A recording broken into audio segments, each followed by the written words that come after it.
Welcome to the Taste Test channel, and in this video we'll be taking an impartial look at different types of black tea from around the world to discover how some of the most popular varieties around the globe differ in taste. In our lineup today we have the first ever black tea, Lapsang Souchong from China, the champagne of teas, Darjeeling from India, one of the world's finest, Ceylon of Sri Lanka, global bestseller Assam from India, China's most famous black tea, Keemun, and finally, long overlooked but starting to cause a stir in the tea world, Wakoucha, Japanese black tea.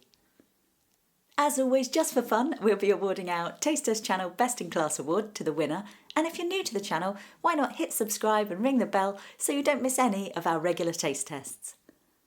So firstly, black tea, green tea, oolong, what's the difference? Well, they all begin as green leaves deriving from the same original plant, but depending on how they're processed determines the type of tea. Green teas are picked and then quickly steamed, fried and dried to avoid the leaves turning brown, whereas black tea is allowed to fully oxidise and turn a rich brown colour before being heat processed. Oolong, which is a class of tea in itself, falls somewhere between the two.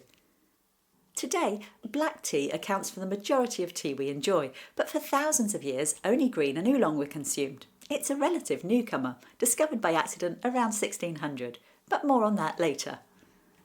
Now, your average tea will normally be a blend of leaves from around the world. Today, we're looking at some of the finest single origin teas, so the same leaves from the same place.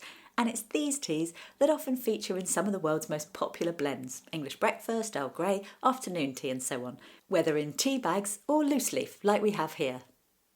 Obviously there's lots to choose from, but our lineup today includes not only some of the finest, but also a few of the names you're most likely to encounter.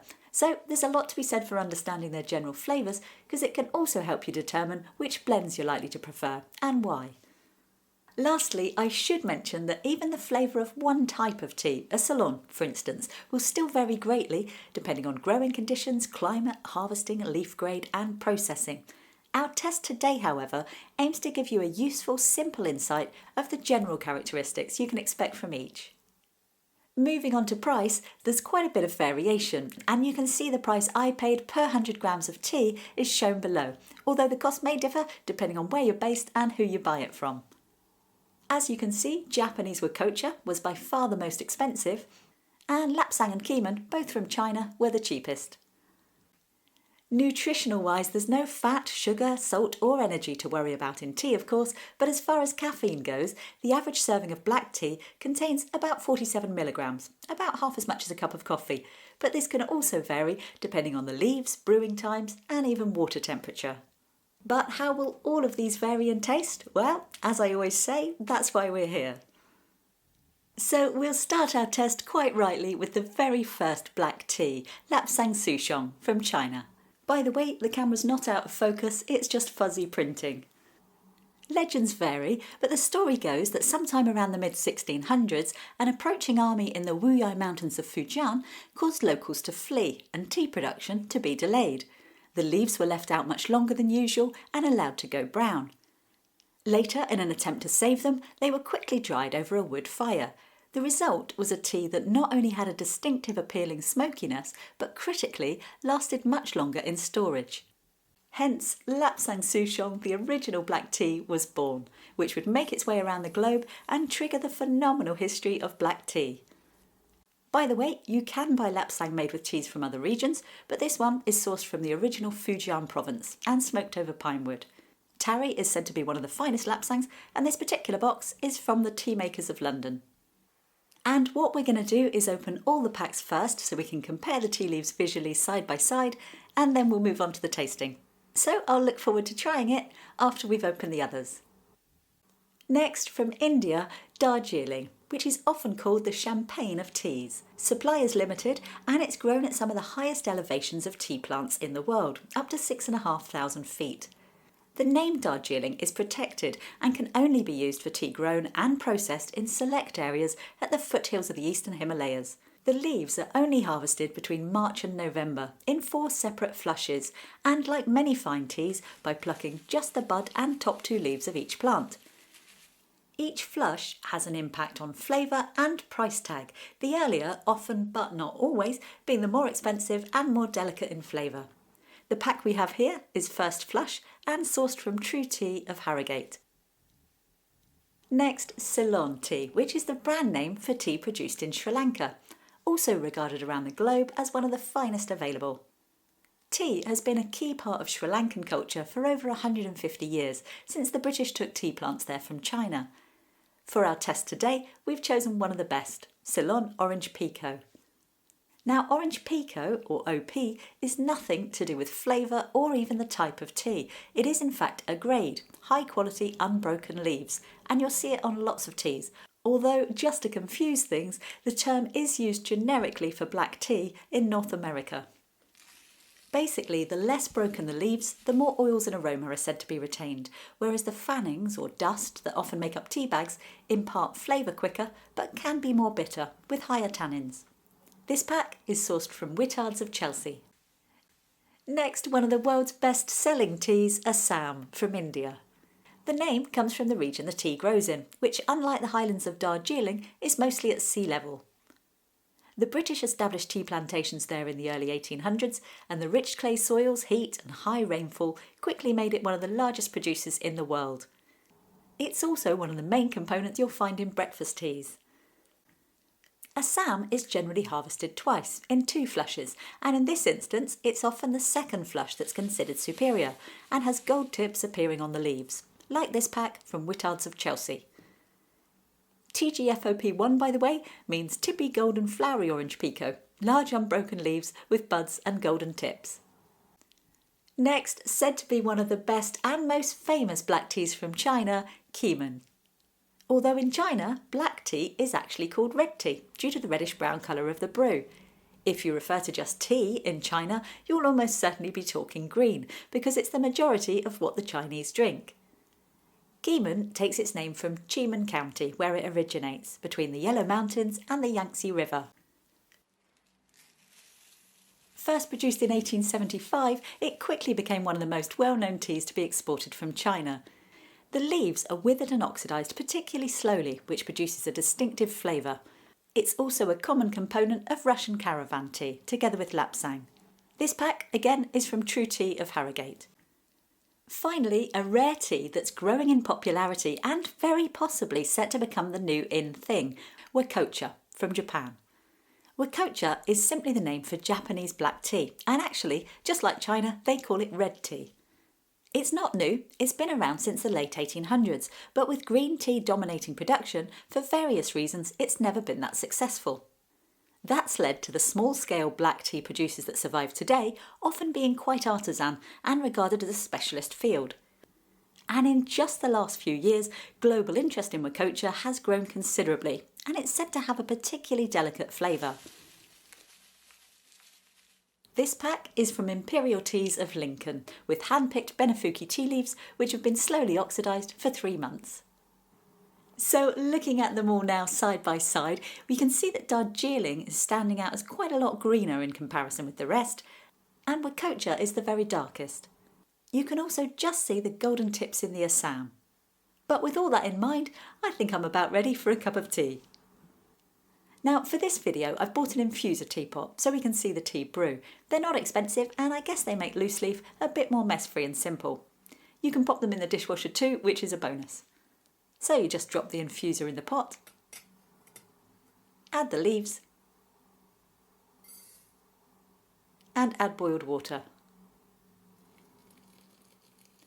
Most black teas suggest 3 to 5 minutes brewing time, less for some like Darjeeling, but for this test to be completely thorough, in the background I'll be trying all the teas brewed to both the tea house instructions on the pack and like for like times. And I'll also try them with and without milk. So we've got a cup of Lapsang, Darjeeling, Ceylon, Assam, Keemun and Wakoucha. And now that we have our teas, let's move on to the tasting. And we'll start with Lapsang Souchong from China. So medium red-brown in colour with a slight cloudiness and a strong sweet smoky aroma like a fruitwood bonfire. The taste is rich, woody and oaky. The smoke's the most dominant flavour, but there's also sweetness and a surprisingly clean and refreshing palate. No bitterness or strong tannins, instead a warm and smoky finish. Adding milk I expected to taste wrong, but it does work, just tones it all down a bit, although for me it's better black. But here's an unexpected thing, and you heard it here first. If someone was trying to cut down on peated whiskey or cigars, maybe even trying to stop smoking, I can really imagine this fulfilling the craving for the satisfying rich smokiness that a peated whiskey provides. Very nice. Next, Darjeeling from India. So bright, light and golden in colour with a very subtle grassy aroma. There's delicate floral notes in the taste, but then a sharp acidity and strong grassy tannins, with a surprisingly bitter aftertaste, even when only lightly brewed. Darjeeling is often said to have sweet muscat notes, but this first flush to me is leafy, green and mossy, and I'm not getting any sweetness. But your average Darjeeling does tend to be a little sweeter and lighter. A dash of milk in this one, to my taste, helps to round off the astringency, but in all, high-pitched grassy flavours and less delicate than expected. Next, Ceylon of Sri Lanka. So bright copper brown in colour and a much fuller aroma to this one, more like a classic brew. The taste is rich and bold, no unusual flavours, it's like a good quality breakfast or perhaps afternoon tea. There's strong tannins, bitter when taken black, but with a splash of milk becomes smooth and rounded.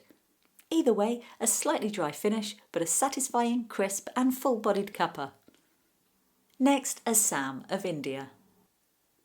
So a similar colour to the last one, but a different aroma with light perfumed notes. There's a touch of those floral tones in the tasting as well, along with bold, full-flavoured classic black tea and earthy malty tones, plus the faintest tinge of smoke or spice.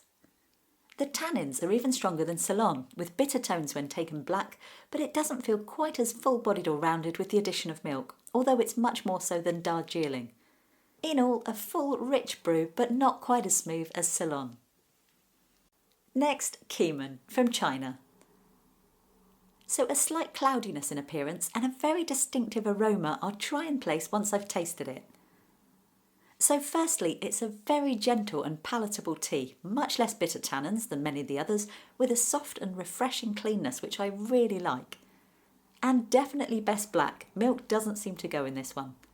The distinctive flavour I mentioned is like linseed oil. It has a very slightly solvent quality to it, a bit like window putty if you've ever smelt it. It's not off-putting, but it's hard to ignore, and I'd like it a lot more without it. Nevertheless, it's still a lovely and refreshing tea, and I'd highly recommend trying it. Finally, we'll try Wakoucha Benefuki from Japan. So a medium red-brown colour, and the aroma reminds me of a fruit tea, floral and berry notes.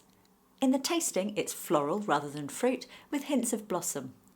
There's a touch of bitterness, but not much, instead a high-pitched astringency that reminds me of a good Earl Grey, quite delicate with low tannins and a fresh aftertaste.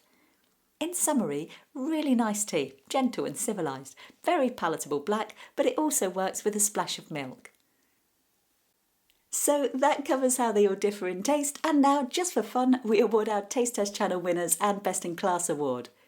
For this test, more than ever, it really does come down to personal taste, because as we know, one person likes their tea very differently to the next. In this lineup, Darjeeling, Ceylon and Assam had the strongest tannins, or what you might call bitter notes, while Keemun, Lapsang and Wakoucha were more gentle in that regard. As for flavour, if sweet smokiness appeals, then seek out Lapsang Souchong. If you like a bold traditional full-flavoured tea, then Ceylon is crisp and full-bodied, or try Assam for deeper malty tones. If you prefer fragrant notes, then try Darjeeling for green grassy tones, Wakoucha for light fresh floral astringency, or Keemun for a gentle tea with distinct linseed tones. Or consider a blend that fuses the different qualities together. Personally, I'm going to enjoy experimenting with mixing some of these teas to try and create my perfect blend. Recipes vary, but some of the popular blends that you might encounter include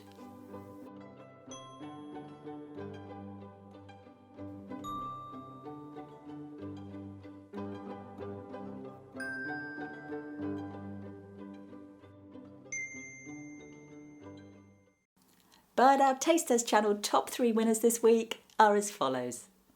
Winning third place, Ceylon Sri Lankan Tea. In our opinion, the most full-bodied of the group and a smooth, enjoyable all-rounder when a traditional English-style tea is what you fancy. Winning second place, but very close to taking first, Lapsang Souchong. I've never been a Lapsang drinker, but this taste test has just converted me. I wouldn't choose it every day, but the oaky smokiness was unexpectedly appealing, evocative of autumn with a nip in the air and the smell of bonfires. It's also surprisingly gentle and complex. I'm really glad I tried it.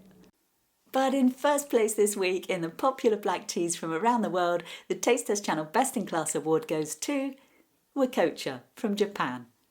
This was a really nice tea, gentle but fragrant, with floral blossom notes and an astringency which enhanced rather than overpowered, leaving a clean and refreshing finish. Clearly underrated, so if you've not heard of it before, look out for it. It could be set to take the world stage. And well done to Wakoucha Benefuki of Japan. And as I always say, taste is subjective and this is purely my point of view, but I hope it's provided some useful insights. So I really hope you've enjoyed watching this episode. If you're an Earl Grey fan, by the way, then do check out our dedicated Earl Grey taste test or the many other food comparison videos you can find on our channel. And a massive thank you to everyone who likes, comments or shares our videos with fellow food fans.